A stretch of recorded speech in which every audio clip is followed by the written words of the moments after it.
everybody, how's it going? This is Babylon 5. This is season 5. This is episode number 16. This episode is called And All My Dreams Torn Asunder. Last episode we saw that Delenn and Londo had, it was like a goodbye hug in reality, thinking about it, where Delenn had basically said to him, look, this is probably something that I'm never going to have the chance to do now, because as Michael said at the end of the episode to Lise, you need to leave because we're now basically at the point where we're going to be at war with the Centauri, and we know what's been happening to the ships. We know that Londo's in the dark, and you know, I can just think to myself, like, what is his reaction going to be? Because we saw the minister contact him last episode and basically say, look, they're going to try and pin this on us, but we know that it is them. So whose side is Londo going to take? Is he going to be on the side of his home world, or is he going to be on the side of the Alliance? Because on one hand, he's on the board of one, and he was one of the founding members. And then the other side, he's got the fact that he's about to become emperor at some point. And we know he becomes emperor because we've seen it. That probably answers my question of whose side is he going to take. So this is probably going to be madness. I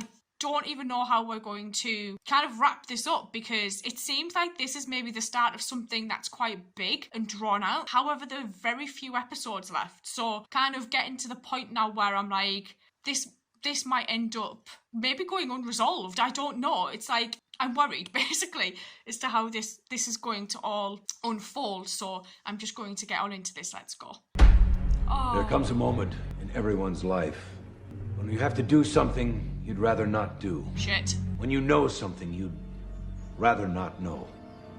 This is one such moment. I understand there is a council meeting in progress. Yes. That's correct, but I can't let you in, Ambassador. It's a closed session. I have every right to be in there. When they're ready to see you, they'll send for you. For the last 6 months, all of you have suffered devastating attacks on your shipping lines. Oh. Lives have been lost. I adore Ships when we get and like a cargo time destroyed frame. at a cost of hundreds of millions of credits. Shortly after these attacks started, we began an investigation. Yes. To find out who was responsible. We gave you our word that as soon as we found conclusive evidence, we would bring it before you and pursue it fully. In a moment, we will show you proof that the Centauri Republic is responsible for these attacks. Well, the Drazi were kind of already onto We them, promised weren't they? that the Alliance would support any action that you, the member worlds, decided should be taken against those responsible. Time for a vote. Now that we know that it is the Centauri, that promise weighs heavily on us.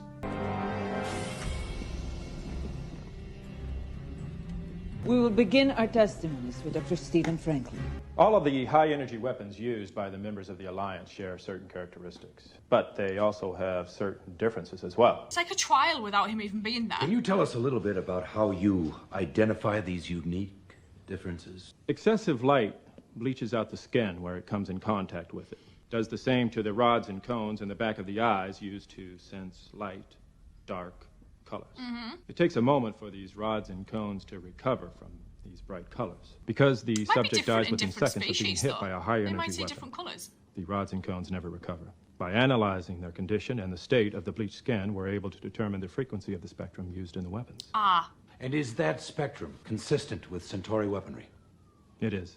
All the bodies had explosive tissue burns consistent to Centauri high-energy weapons. Oh, Jesus, that's horrible. Our next statement is from Mr. Michael Garibaldi, Head of Intelligence for the Alliance. Oh. As Dr. Franklin mentioned earlier, Centauri weapons are designed to be used in an explosive rather than a slicing mode. Analysis of the debris confirms that the energy weapons were used in that way. Oh in my addition, God. the tactics used to ambush the cargo ships are consistent with Centauri training maneuvers. He just has to sit in his That last quarters part can and be read all considered these statements. subjective. Do you have anything more objective that points to the Centauri? I do. This came from one of several individuals on the Drazi homeworld who ambushed me and killed the only surviving witness to one of these attacks. It has been identified as belonging to the uniform of the Centauri Palace Guards. Yeah. I must also mention that my ambush was a direct result of a leak of information about my mission to the Drazi homeworld. This came shortly after Ambassador Malari was informed of our plans at a regular briefing session. And Londo knows After my about the return, we button because he decided to asked keep about Malari it. out of the loop, and since then, there have been no further leaks. Open. Hello, Jakar. Malari, I will not be testifying before the council. So if you're not here to drop off your evidence, Why is he here? why are you here? To tell you God, Jesus. But they are ready to see you now. This is a joke! Yeah. Cruel, yes. Insulting and destructive, of course, but a joke, nonetheless. You cannot deny that the weapons are of Centauri design. Yes, We need there to are similarities, but bring for up that years, information Lee and we Leah have found. supplied weapons to other worlds, including some of you. We're going full circle. Take this information and twist it to indict any one of you. Jeez. There is not one shred of conclusive proof anywhere here. As part of the continuing investigation, I was assigned to a White Star patrolling the border of Centauri space. During my assignment, I intercepted several coded signals of Centauri origin. Yeah, so he went I took out a with the fighter, ship. and I tracked the signal to its location. This is what I found. Oh. Oh, hey. Oh. The identification marks on those warships do not correspond with any of our records currently on file. Oh.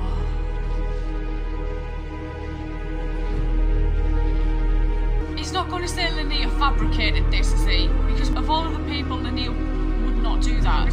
We know he didn't do it. Any reactions, Ambassador? No. Not until I speak with my government. And there is only one proper response. Fight back. Effective immediately, we will isolate the Centauri Republic from the company of Alliance Worlds. Goods and supplies heading to or from Centauri Prime will be blocked at every jump gate and transfer point in the Alliance. Holy shit. If they resist, they will be fired upon and seized. Blockade. Which will continue until such time as That your they government stop? acknowledges and apologizes for these attacks. This is why Londo As was of so right pissed now, at John in War Without End, The wasn't Centauri it? Republic stands alone. Prime Minister Malari. There he is. Ah, Minister, good. Did you see the Regent? I did. He has finished going over the material you sent along. What do we tell the Council? They're waiting for a reply. The Regent has drafted a response. The Centauri Republic categorically denies any involvement with these attacks. We are the victims. Victims of an elaborate hoax. We will identify those responsible when more information is at hand. This is like when he cast your car out of the council I do room. too. The Centauri Republic will not be threatened or intimidated by anyone, including those we might once have considered friends. As a result, effective immediately, we are withdrawing from the Alliance. Ambassador, That is all I came to say. if you leave Babylon 5, you won't be allowed back on again until this crisis is resolved. Oh, Perhaps not even then. he said that to Zack. Way back. Then, if that is what you want, I guess I won't be coming back. I wanted you to know that when Molari leaves Babylon 5, I will be going with him to the Centauri homeworld. Why? You said he needed a bodyguard the last time he went home, and you were right. Yeah. If our assumption is correct, he is relentless.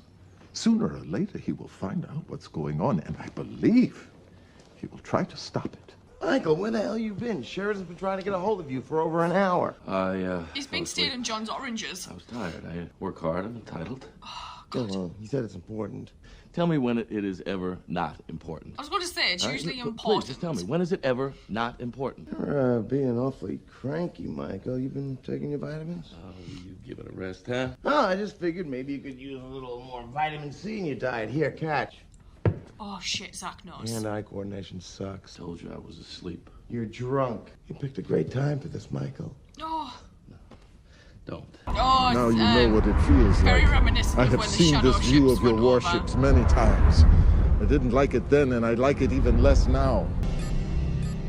This is White Star 43 to Michael Garibaldi. We have an urgent message on Centauri movements. Please respond. I repeat, this is White Star 43. We have an urgent message concerning the movements of Centauri warships. Oh, my God. Please respond. How long have All they right, we're been going trying in to after get... them, alone if we have to. Oh, shit. Uploading data to your system. When you get this message, please inform President Sheridan as fast as you can. Shit. White Star 43 out. This is your last warning. You will surrender your ships and prepare to be boarded. This is White Star 43 to drowsy Centauri vessels. Hold your fire. I repeat, hold your fire. You should get dressed. Started. I know what's going on. Shit. That's enough. I said that's enough! Now, we gave you a promise. And we are bound by that promise. He does and handle damn so you well. for asking Brilliant. for it. And damn me for agreeing to it. And damn all of us to hell. Because that is exactly where we're going. We talked about peace. You didn't want peace. We talked about cooperation. You didn't want cooperation. You want war. You want a war? Well, you've got a war. We are now officially at war with the Alliance. All communication with Babylon 5 has been cut off. Oh, brilliant. For reasons of security. No, they just want him For similar isolated. reasons, I'm afraid we must place your companion under arrest. You may have resigned, but he is still on the advisory board of the Alliance. Oh, shit. To refuse a direct order carries with it the penalty of death. I don't think the Regent's alive. I have already seen the inside of your cells. Where I go, he goes. And where he goes, I go. Larry. Don't worry. Shut up. I didn't say anything. It's like the lift again. Great Maker. What does the candle represent? Life. Oh, Whose life? everybody's. All life. Every life. When it goes out, it's gone forever. There will never be another quite like it.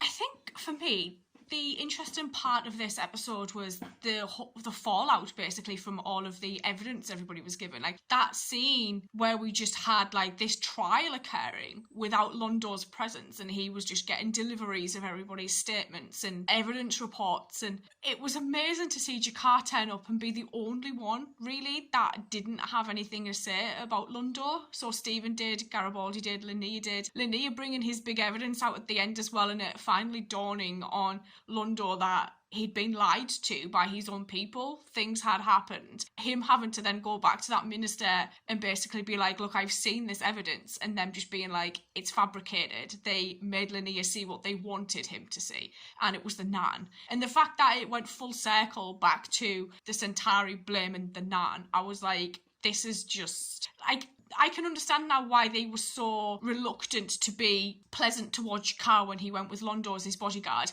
Like, I always thought, oh, well, maybe it's just that kind of after spill of, well, we were at war with these guys and all that kind of thing. And obviously with us finding Nartoth in the cells. But it was because obviously all this was happening behind the scenes, and they were probably planning to blame the Nan all along, because that's kind of like their default person to blame, isn't it, really? And then having Jakar back on Centauri Prime with Londo, knowing that they're now both in a prison cell because Londo stuck up for Jakar and basically said, where he goes, I go. Everyone being cut off from Centauri Prime, Londo and Jakar being cut off from Babylon 5, and Delenn did say to him, look, if you go there and things go bad, we've got no way of getting through to you. And seeing that happen, it's like they're just trying to get Londo by himself. They clearly didn't expect Jakar to turn up with him. They're just isolating him. And them talking about the Regent being busy and he can't be there, I think he's just dead. I don't think he's alive anymore, because it looked like he was strangled the last time we saw him. So I think it's just the shadow allies that are just running things now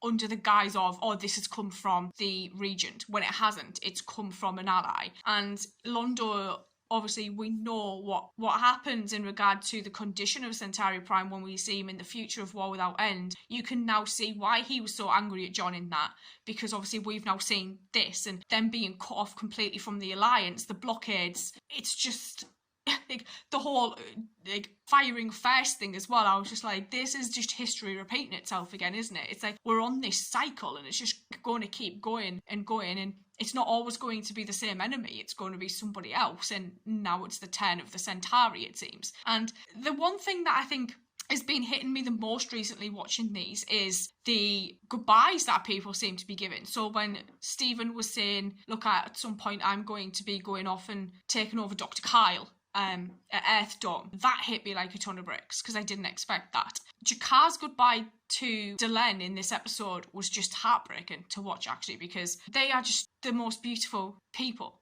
and their speeches, the way they talk to each other, it's amazing to watch it, actually. Like, they are just unbelievable actors, and I think, you know, when it gets to that time where this kind of does just end, I don't know what to expect at all, and I'm actually quite worried about it a little bit, because I mean, I cry at the drop of a hat, so it's like, God, yeah, I'm dreading it. Actually, I'm dreading it. So I may just go watch the next one, and I will see you guys later. So thank you.